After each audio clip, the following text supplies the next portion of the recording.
In this lesson, we're going to review graphing inequalities and their common shaded overlap. Just like when you graph one inequality and shade it, when we graph two, we will just have two places that are shaded. So if you look at number one, both of these equations are in standard form, and many of you choose to graph out of slope-intercept. So I'm going to solve these equations for y. So in the first one, I would minus x from both sides. So I have negative y is greater than or equal to negative x plus 2. And then I would divide everything by negative 1. And remember, when you divide by a negative, that makes you flip your sign. So it would be y is less than or equal to x minus 2 as my first line. Let's go ahead and graph that one right away then. My b value, my y-intercept is negative 2. And my slope is 1, so I'd go up 1, right 1. Or down 1, left 1. And then I have less than or equal to, so I would have a solid line here. Remember, it's dash if it's less than or greater than. And it says y is less than or equal to, so here's where y is going less than, so that's where I would shade. So I would choose to have, if I can find my shading on here. There we go. Let's do snowflakes. Here's where y is going less than or equal to, so all in this area. Okay, my second line then, to get y by itself, I'm going to minus x from both sides. So I have 2y is greater than or equal to negative x plus 2. When I divide everything by 2, remember there's a 1 here, so don't get confused by what that should be when you see the x over 2.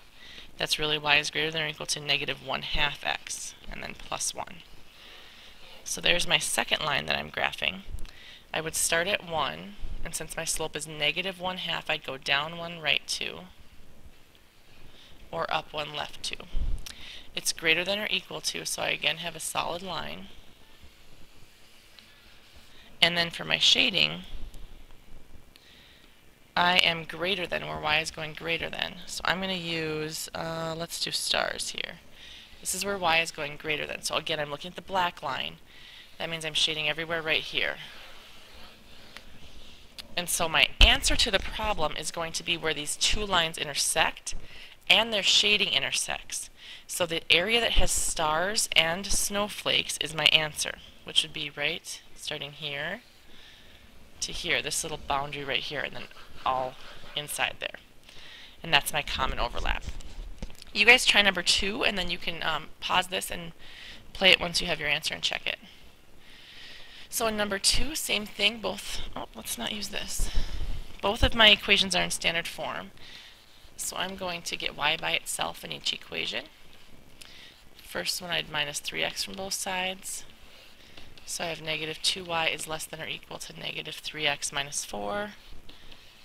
Divide everything by negative 2. So we see y is greater than or equal to, I switched my sign because I divided by negative, 3/2 x plus 2. So there's my first equation that I need to graph, or inequality, I should say. So I would start at 2, which is over here, and my slope is positive 3, right 2. So I'd go up 3, right 2, or down 3, left 2. And it's a solid line. And then I'm going to shade this where where y is going greater than, so that's right here. So when I shade that, let's try a crayon function, see what that looks like. Oh, perfect for shading, there we go. So there is my shading for that line. My second line then, I'm going to get y by itself again. So x plus 4y is greater than or equal to negative 12. I would minus x from both sides. So I have 4y is greater than or equal to negative x minus 12. Then I divide everything by 4. So y is greater than or equal to negative 1/4 x minus 3. So I'm going to start this graph at negative 3 on the y-axis. And I'm going to move down 1, right 4. Which doesn't go off, it goes off my graph. So I'll go up 1, left 4. Up 1, left 4 would be maybe over here. So as I connect this line, you should probably use a straight edge. This one's really crooked. Whew. I'm going to go again where y is going greater than, let me try my crayon function again. I like this. So this one, oh, it makes it black. Let's pick red. Here we go.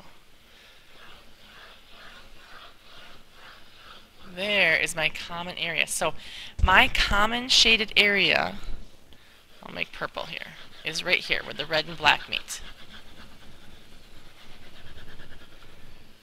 And that's my answer to the problem.